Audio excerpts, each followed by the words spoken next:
once again, Miss Robbie Turner! Thank you for being back again. Your heart is true, you're a pal and a confidant. And if you threw a party, invited everyone you knew, you would see the biggest gift would be me, and the card attached would say thank you for being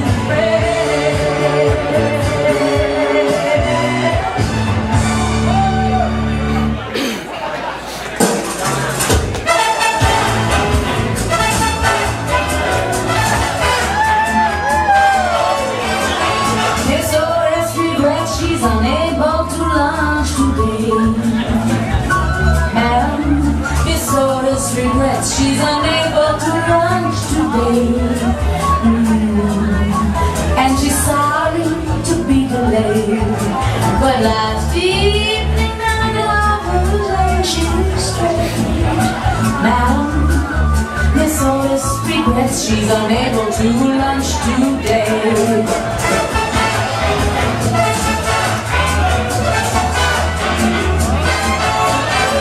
When she woke up and found that her dream of love was gone, she ran to the man who had led her so far astray. And from under her velvet gown, she drew a gun and shot her lover down. Madam, Miss Otis regrets she's unable to lunch today.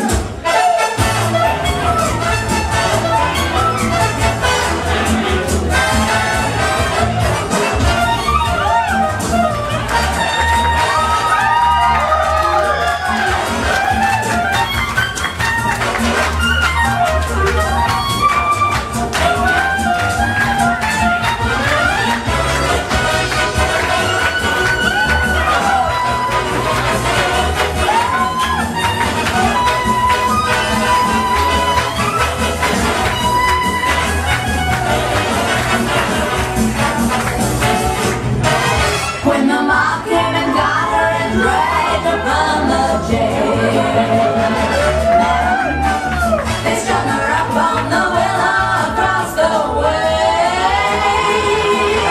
And the moment before she died, she lifted up her lovely hand and cried, Madam, Miss Otis regrets she's unable to lunch. Miss Otis regrets she's unable to lunch today.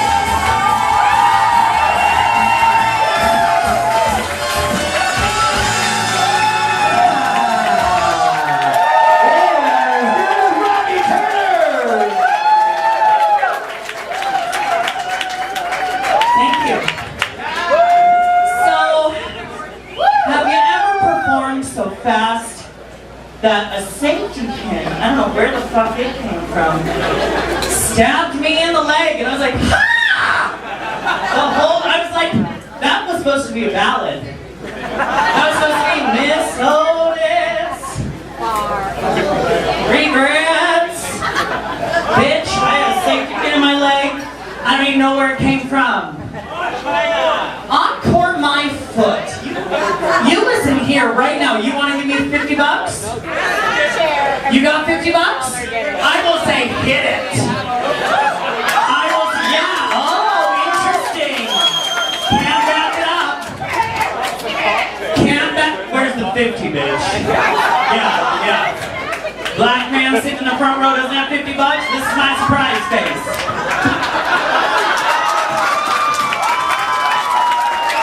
They're all about hit it, bitch.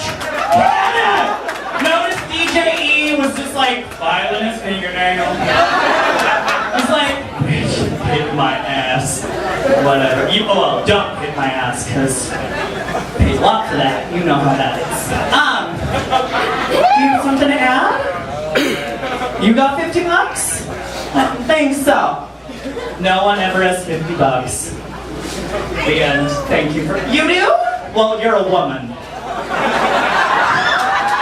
There's a difference. A lady is like, bitch, you never know when you're gonna need that $50 cab ride home. You know how it is. If there's still enough, there is. Where the fuck did this come from? Look at this. It's not even a real. It's like, where the fuck did that get it out? Get a little closer. This is so embarrassing. I didn't even put a safety pin in my costume, but it's sticking into my leg. Oh yeah, oh is what I said when the clarinetist. I don't think you've ever been in band. Do you know what a clarinet is? It's so deep in there. Well, there goes my life. $36 fishnets. Got a 50? I gotta buy new fishnets. Do you have a Visa? Interesting. ATM's right over there, bitch. They do 20s, they do 50s, they do 100s. I'll take your money. You know how expensive it is to look this cheap? Yeah, bitch. That's a Dolly Parton quote. It's a Dolly Parton quote. I can't. She is my surrogate mother. Yeah. When my mother was busy being a pastor, the Dolly Parton records were like playing, and I was like, Dolly, why can't you be my mother? In fact, I want to create a book called Are You My Drag Mother? And it's gonna be pictures of someone that just might or might not look like a brunette Dolly Parton, because blonde, that's too obvious. But I'm gonna be like little drag queen that could, like, are you my drag mother? And Dolly's like, lips? Sure, bitch. Like, no, I don't need bigger breasts. I don't want to show up my mother. My goodness. Have you? If Dolly Parton were to walk in here right now, this tall, including wig, bitch would like take me down. I'll tell you a story. Dolly Parton, you remember her? We just talked about her 5 minutes ago. Well, some of you are drunk, some of you don't have a 50. That's fine. Well, no, God bless America. God bless America. You've heard the song I Will Always Love You that Dolly Parton wrote. Some of you might not know and think it came from Whitney Houston. Well,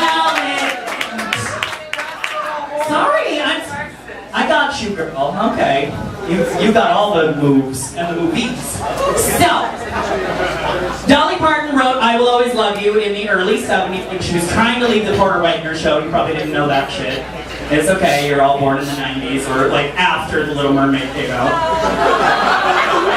So, Elvis wanted to record it, but Elvis, being a little ass clown that he was, in his contract, he would say, it doesn't matter if you wrote the song, all of you relinquish your royalties if I record your song.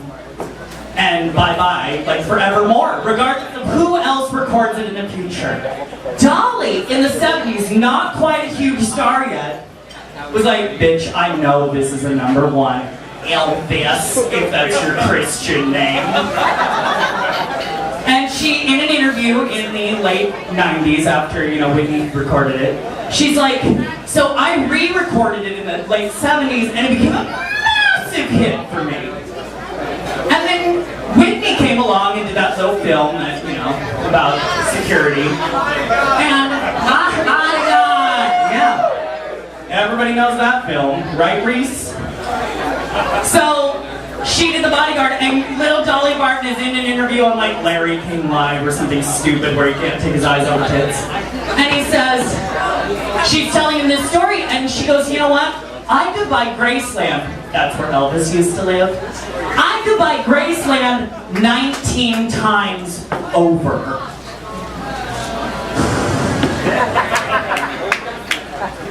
Dolly Parton, bitches. And now, that wasn't the story I was going to share, but because you're here, I had to. So, how many of you are big Dolly Parton fans? Oh, that's such good news, because the rest of the show, we're doing Dolly Parton impersonations. They don't even know. But I already talked to DJ E, and he's just going to play Dolly Parton's greatest hits. And later on, Chablis coming out as Kenny Rogers, and we're doing a duet.